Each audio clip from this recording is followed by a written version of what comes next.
వదలక వేదవ్యాసులును. జై శ్రీమన్నారాయణ.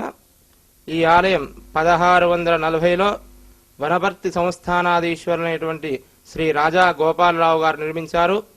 ఆ రాజా గోపాలరావు గారు శ్రీ రంగనాథ స్వామి వారి యొక్క పరమ భక్తుడు. ఆ రాజుగారు ప్రతి సంవత్సరము శ్రీరంగానికి వెళ్ళి ఆ స్వామివారిని దర్శించుకునేవారట. పాపం వృద్ధాప్యంలో స్వామివారిని దర్శించుకుపోయేసరికి చాలా బాధపడుతున్నాడు. అప్పుడు ఆ స్వామివారే ఆ యొక్క రాజుగారి యొక్క స్వప్నంలో సాక్షాత్కరించి, నేను నీ రాజ్యంలోనే సంకిరెడ్డిపల్లి అనే గ్రామంలో ఉన్నాను, ఒక పుట్టలో ఉన్నానని చెప్పారట. అప్పుడు ఆ రాజుగారు తెల్లవారి అక్కడికి వెళ్ళి ఆ పుట్టను తీసి ఆ పుట్టలో ఉన్నటువంటి స్వామివారిని బయటికి తీసి ఎన్నో విశేషమైనటువంటి పూజలు చేశారట. అప్పుడు ఆ రాజుగారు ఈ స్వామివారిని ఎక్కడ ప్రతిష్ఠ చేయాలి అనుకుంటుంటే ఒక గరుడ పక్షి ఆ స్వామివారి యొక్క రూపంలో వచ్చి వారికి మార్గనిర్దేశం చేశారట. అప్పుడు ఆ గరుడ పక్షి పోతున్న దారి చూసుకుంటూ వెళ్ళి వస్తుండగా ఈ యొక్క గ్రామానికి వచ్చి, ఈ శ్రీరంగపురం అనే గ్రామానికి వచ్చి ఈ యొక్క గుట్ట పైన వెలిసిందట. అప్పుడు ఆ గరుడపక్షి వచ్చి ఈ గుట్ట పైన వాలిందట.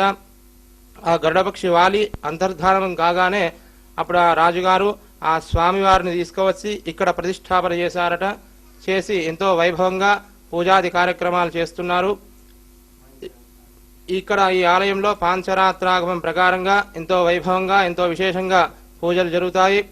ఇక్కడ ప్రతి సంవత్సరము పాల్గొన శుద్ధ సప్తమి నుండి పాల్గొన బహుళ విధియ వరకు ఎంతో వైభవంగా బ్రహ్మోత్సవాది కార్యక్రమాలు జరుగుతాయి. తర్వాత మార్గశిర మాసంలో తిరుప్పావై వ్రతం ఎంతో వైభవంగా జరుగుతుంది. ధనుర్మాస వ్రతాలు జరుగుతాయి. ఇక్కడ ప్రతిరోజు కూడా ఉదయం సుప్రభాత సేవ, స్వామివారికి శాశ్వత విష్ణు సహస్రనామార్చన ప్రతిరోజు కూడా జరుగుతున్నాయి. భగవద్గీతలో శ్రీకృష్ణ పరమాత్మ చెప్పారు, పత్రం పుష్పం ఫలం తోయం. ఈ నాలుగింటిలో వేటినైనా చాలు, అంటే కనీసం నీటినైనా సరే మనస్ఫూర్తిగా పరిపూర్ణ మనస్సుతో సమర్పిస్తే చాలు. ఆ శ్రీకృష్ణ పరమాత్మల వారు ఎంతో సంతసించి తమ అనుగ్రహాన్ని భక్తులకు ప్రసాదిస్తారట.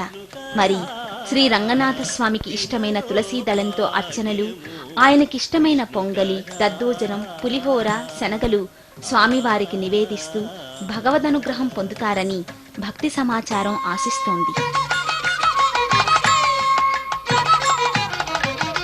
వదలక వేదవ్యాసులు నుడివిన, వదలక వేదవ్యాసులు నుడివిన విదిత పావనము విష్ణు కథ. కృష్ణుడు అంటే నల్లనివాడు అని అర్థం.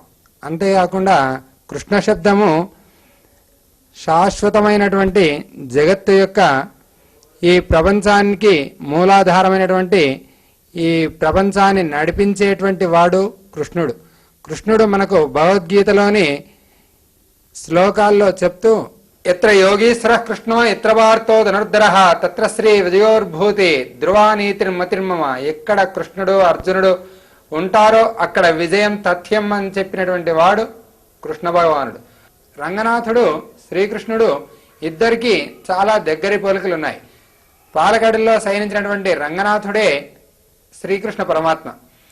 సవ్యం పాదం ప్రసార్య ఆశ్రితహితారం దక్షిణం కుంజయిత్వా జానున్యాదాయ సవ్యేతరమితరబుధే నాగభోగే నిదాయ పశ్చాత్ బాహుద్వయేన ప్రతిపటశయనే ధారేన్ శంఖచక్రే దేవీ భూతాది విష్ణో జనైతు దేతాం శర్మ.